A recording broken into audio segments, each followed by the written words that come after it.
Haleluya. Saudaraku dikasih Tuhan, hari ini mari kita membaca Alkitab kita dalam 1 Tesalonika pasal yang keempat, ayat yang ke-13 sampai dengan ayat yang ke-18.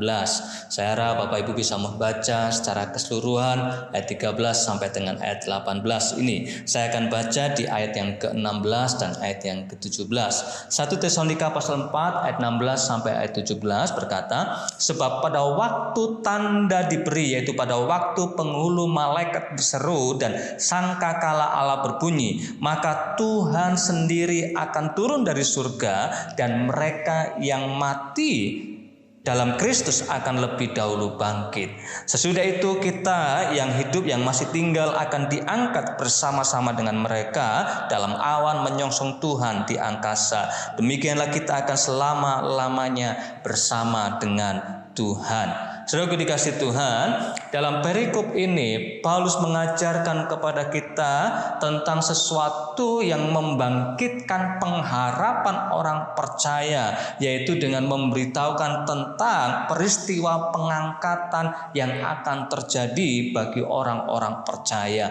Peristiwa pengangkatan atau rapture yang terjadi bagi gereja Tuhan. Saudaraku dikasih Tuhan, rapture atau pengangkatan ini berkaitan dengan pengangkatan orang-orang percaya atau gereja Tuhan menyongsong kedatangan Kristus di awan-awan atau di angkasa.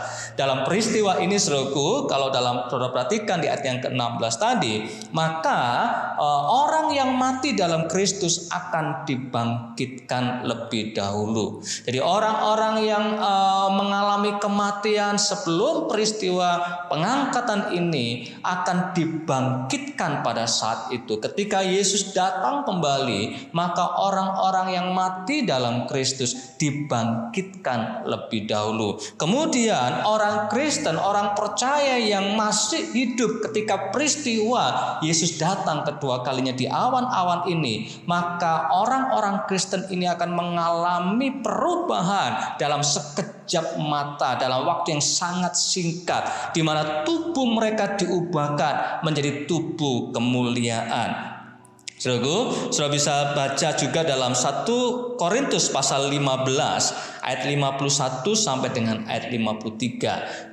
1 Korintus 15 ayat 51 sampai 53 saya bacakan demikian. Sesungguhnya aku menyatakan kepadamu suatu rahasia. Kita tidak akan mati semuanya, tetapi kita semuanya akan diubah. Tidak semuanya akan mengalami kematian orang-orang percaya. Dan ini adalah juga pengharapan Paulus.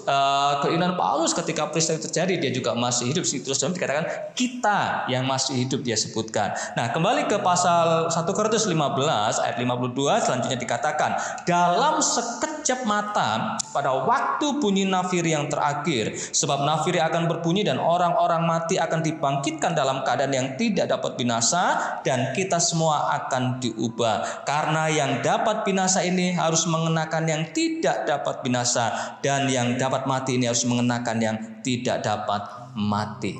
Jadi sekali lagi, bagi orang-orang percaya, orang Kristen yang masih hidup pada saat peristiwa itu, maka tubuhnya diubahkan dalam sekejap mata, dalam waktu yang singkat menjadi tubuh kemuliaan. Kemudian kedua kelompok ini, kelompok orang yang mati lebih dahulu dibangkitkan, orang yang diubahkan, yang masih hidup diubahkan, maka bersama-sama bertemu dengan Yesus di awan-awan. Inilah yang disebut sebagai peristiwa pengangkatan atau rapture.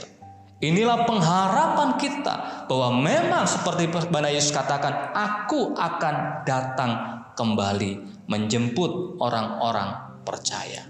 Oleh karena itu saudaraku, Paulus mengingatkan bahwa kematian orang benar adalah perpisahan sementara. Karena satu saat kita akan bertemu kembali bersama-sama dengan Tuhan. Oleh karena itu saudaraku, mari kita siapkan hati kita, mengerti dengan sungguh bahwa Yesus datang kembali dan hati kita siap. Dan inilah kekuatan, inilah penghiburan kita. Oleh karena itu Paulus ingatkan kepada orang-orang lain agar mereka tidak bersedih ketika mengalami keluarga atau saudara yang mengalami kematian. Karena saatnya akan tiba, kita akan bersama-sama bertemu di udara, berjumpa dengan Yesus. Siapkan hati saudara, Yesus pasti akan kembali dan pengangkatan terjadi, kita ada di sana. Tuhan Yesus memberkati saudara semuanya. Shalom.